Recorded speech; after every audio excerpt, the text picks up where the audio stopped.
Okay, for online traders and particularly e-commerce systems, what hackers are really after really is either the credit card data or the personal data. How can they exploit that from a fraudulent perspective? So really, we're looking at controls to protect that layer of threat. Applications, obviously, and application security controls are really the point of entry that most hackers are looking forward to. So payment card industry standards have really raised the game in that, so obscuring data, controlling data, but application firewalls, regular testing of that environment is also essential.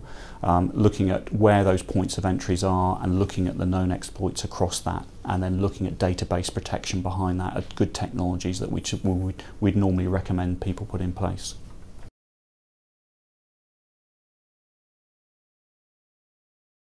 Okay, obviously with testing these environments, regular testing is obviously important. What you should also be doing and looking at, and again we mentioned this within our cybercrime white paper, is the people and processes that go behind that. So it's not only just testing the technology to make sure the technology is configured properly, but it's looking at the people and process behind that. And also avoiding the sort of peaks and troughs of testing. So typically organizations test on a regular basis. They look at the controls that are missing, they look at the vulnerabilities, and they try and prioritize that. What you've also got to look at is sort of looking at trying to remove those peaks and troughs, trying to bring in regular testing, trying to bring in regular compensating controls, and then layering in the people and processes behind that.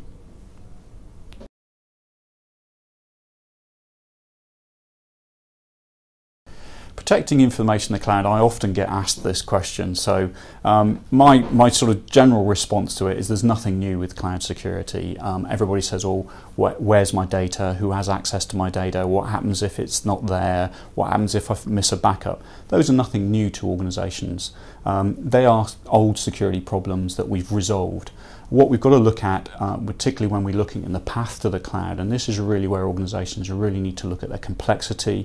They need to start architecting security into those solutions and looking at their path so they can understand what they can effectively move to the cloud, what's good practice to move into the cloud, and what they want to keep in-house.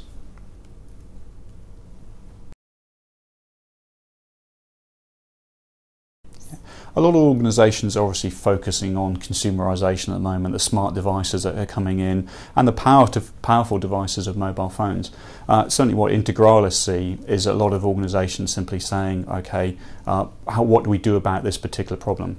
What we recommend is looking at the policy for mobility in general, so extending your mobile policy into including smart devices and including consumer devices is the key here.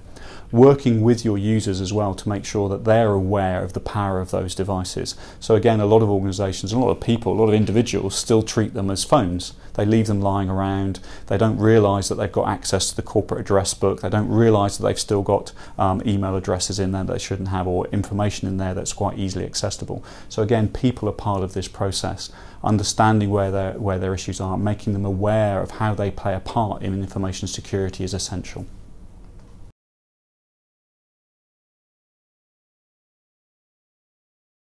I think when retailers are looking at data leakage, I think obviously the payment card industry has helped them tremendously with putting good controls in place. And there's a lot of arguments whether it's good controls, they're doing a paper exercise, but certainly the organisations that Integralis have worked with have seen a good improvement in security.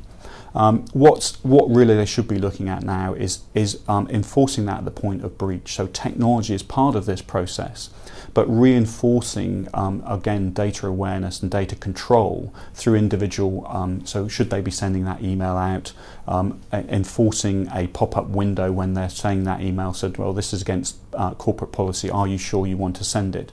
Again, just reinforcing that with the use of good technology is essential within any data leakage prevention solution. Technology does help, and technology is part of this, but people and processes are also key.